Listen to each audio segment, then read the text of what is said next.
الصلاۃ والسلام علیک یا رسول اللہ علی آلک و اصحابک یا حبیب اللہ، الصلاۃ والسلام علیک یا نبی اللہ علی آلک و اصحابک یا نور اللہ۔ درود پاک پڑھنے کے بے شمار فضائل و برکات ہیں۔ اللہ کے حبیب علیہ الصلوۃ والسلام نے فرمایا کہ میرے پاس جبریل امین آئے اور انہوں نے حاضر ہو کر بتایا کہ یا رسول اللہ صلی اللہ تعالی علیہ وسلم، اللہ پاک فرماتا ہے کہ اے محبوب صلی اللہ تعالی علیہ وسلم، جو آپ پر درود پاک پڑھے گا میں اس پر رحمت نازل فرماؤں گا، آپ پر سلام بھیجے گا میں اس پر سلامتی اتاروں گا۔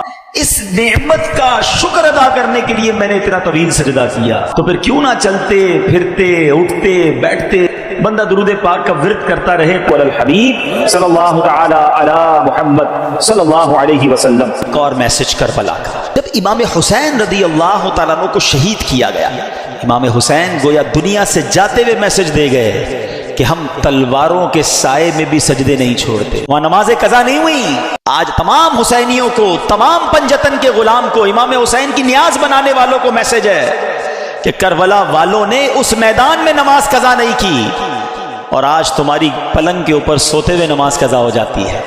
آج تھوڑی سی طبیعت خراب ہے یار، موڈ اچھا نہیں ہے، بس کل پڑھ لوں گا، بس اگلے جمعے سے نہیں چھوڑوں گا، ہماری نماز قضا ہوتی ہے۔ بتاؤ کیا جواب دو گے قیامت کے دن اگر امام حسین سے ملاقات ہو گئی اور انہوں نے پوچھ لیا کہ ہم نے تو کربلا کے میدان میں بھی نماز قضا نہیں کی اور تم اپنے گھر پہ نماز قضا کرتے تھے اور کہتے تھے میں پنجتن کا غلام ہوں؟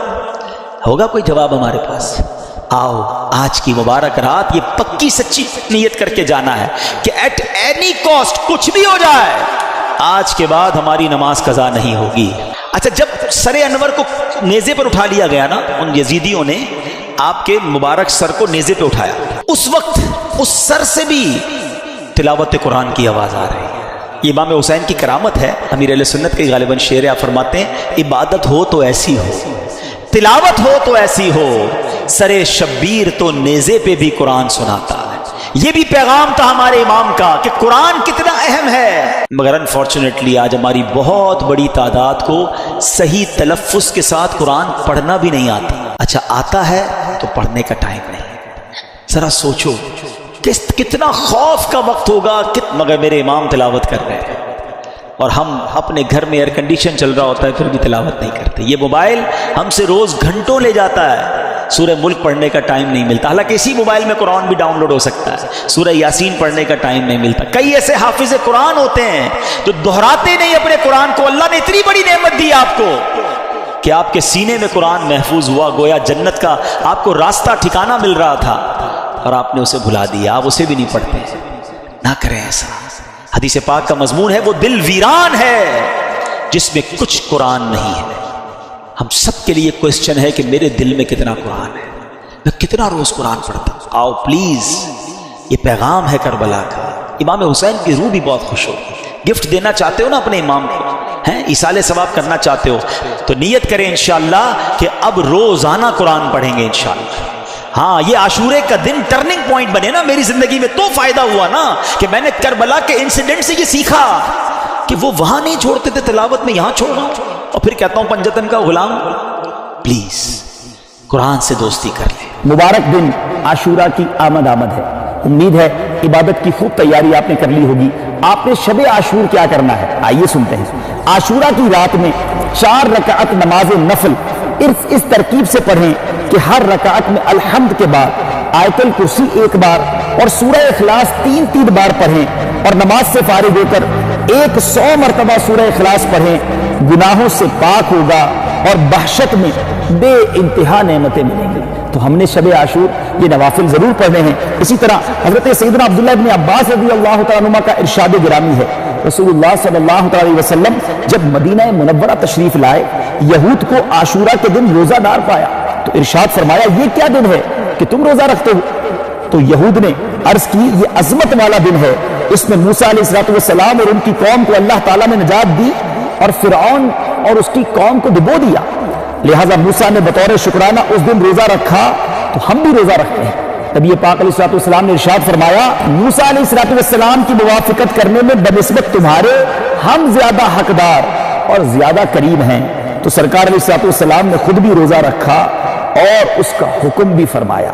میرے میٹھے پیارے اسلامی بھائیوں، ایک اور جگہ میرے آقا علیہ السلام نے ارشاد فرمایا یوم عاشورہ کا روزہ رکھو اور اس میں یہودیوں کی مخالفت کرو، اس کے پہلے یا بعد بھی ایک دن کا روزہ رکھو، یعنی عاشورہ کا روزہ جب بھی رکھیں تو ساتھ ہی 9 یا 11 محرم الحرام کا روزہ بھی رکھ لینا بہتر ہے۔ تو امید ہے 9 یا 10 یا 11 محرم کا روزہ آپ بھی ضرور رکھیں گے اور یہ برکتیں حاصل کریں گے۔